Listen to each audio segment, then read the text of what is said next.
Nous sommes le mardi 10 janvier. Bonjour et merci d'être avec nous pour ce flash de la mi-journée. Une personne a été heurtée par un train vers 9h15 à Olonne-sur-Mer. La victime est décédée. Le trafic est interrompu entre La Roche-sur-Yon et les Sables d'Olonne.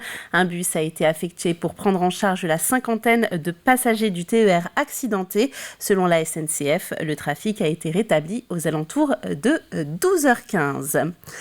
Une date et un lieu à retenir pour les amateurs de football. Nous avons appris hier soir que les 16e de finale de la Coupe de France qui vont se jouer entre les Herbiers et Reims allaient être à domicile. C'est au stade Massabielle aux Herbiers donc que va se tenir la rencontre. 5000 places à prendre dans les tribunes. Rendez-vous donc samedi 21 janvier à 18h pour s'attaquer à la Ligue 1.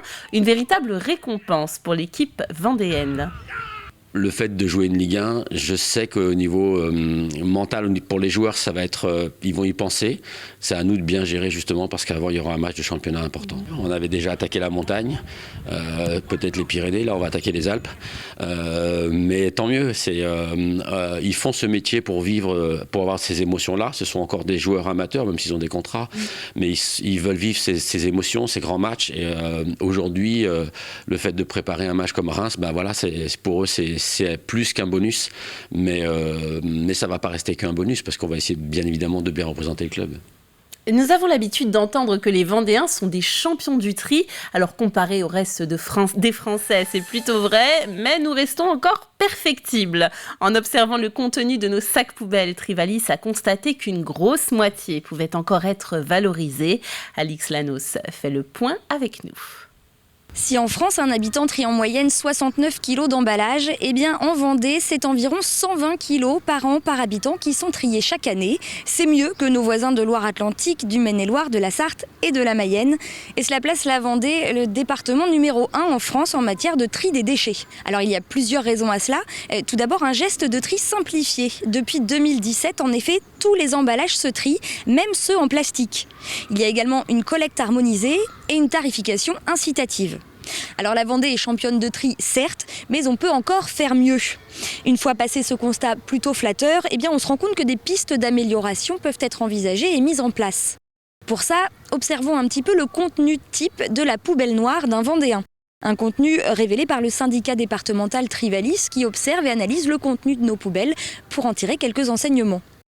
Le premier, c'est que 38% du contenu de la poubelle noire fait effectivement partie de déchets non recyclables, non renouvelables, de type papier cadeau, couches, mouchoirs ou encore vaisselle cassée. Mais si 38% des déchets sont bien non recyclables, cela veut dire que 62% du contenu de la poubelle l'est bien. 34% sont des biodéchets, c'est-à-dire biodégradables, des épluchures, des restes de repas qui pourraient aller au compost, aux poules ou encore dans un lombricomposteur quand on n'a pas de jardin. Un peu plus de 27% de la poubelle concerne des emballages en plastique, carton, verre ou textile, autant de déchets qui peuvent être triés dans des dispositifs déjà existants. La Vendée peut donc encore s'améliorer en termes de tri pour continuer de baisser le nombre de tonnes enfouies chaque année. En 2010, on enfouissait 174 000 tonnes de déchets. En 2021, on est passé à 114 000 tonnes.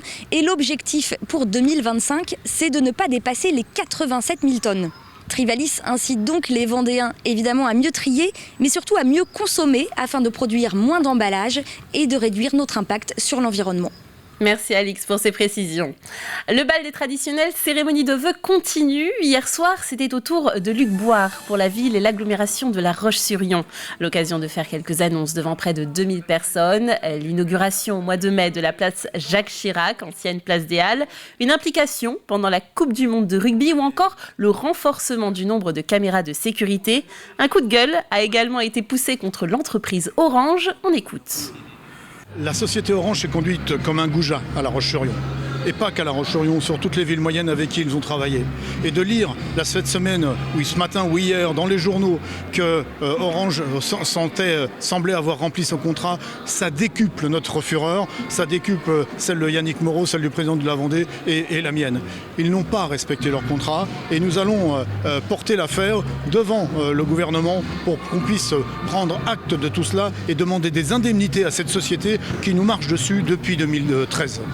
Parmi les gros projets, celui-ci engage l'agglomération de La Roche-sur-Yon pour les 50 années à venir. Une nouvelle station d'épuration communautaire pour remplacer celle de Moulins-Grimaud, mise en service en 1973 et devenue obsolète. Un équipement de pointe et ouvert aux évolutions futures. Grégoire de Châtillon nous en présente le cahier des charges. Table ronde autour de la future station d'épuration de La Roche-sur-Yon. Un projet de construction pour une mise en service en 2027. L'actuelle station, elle, que vous voyez ici, est en train de vivre ces dernières années. On est sur une station à Moulins-Grimaud qui date de 1973, qui n'est plus dimensionnée pour les besoins de la population de l'agglomération aujourd'hui, qui est en constante augmentation. Donc il fallait anticiper l'avenir et s'orienter vers de nouvelles technologies. L'agglomération de La Roche-sur-Yon a fait le choix d'une station modulable et évolutive avec l'adoption de 2 choix techniques essentiels, la méthanisation et la valorisation thermique. Les éléments que l'on aura traités vont être, ce traitement-là, on va essayer d'en faire des produits. On va essayer de les consommer et de les transformer en énergie. On va les traiter et on aura rendu cette station modulaire pour pouvoir faire évoluer ces traitements, que ce soit le traitement de la filière eau ou de la filière boue.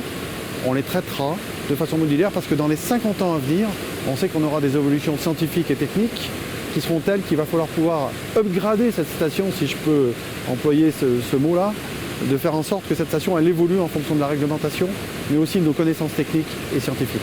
Un projet qui pourrait coûter jusqu'à 90 millions d'euros. Une grande concertation aura lieu avec la population, puis la station construite, place à la pédagogie. C'est important, c'est un équipement qui concerne le quotidien de l'ensemble des habitants du territoire. L'assainissement est parfois une thématique méconnue et l'on souhaite vraiment, tant à l'intérieur du futur équipement qu'au pourtour de l'équipement, avoir des circuits de visite, un équipement vraiment pédagogique et accessible au plus grand nombre. Mieux connaître nos déchets et leur traitement seront donc au cœur de ce futur projet d'assainissement de La Roche-sur-Yon. Une phase de concertation vient de démarrer. Elle s'ouvre par une réunion publique ce mercredi 11 janvier à 19h. Ce sera salle des anciennes écuries des Oudéries de La Roche-sur-Yon.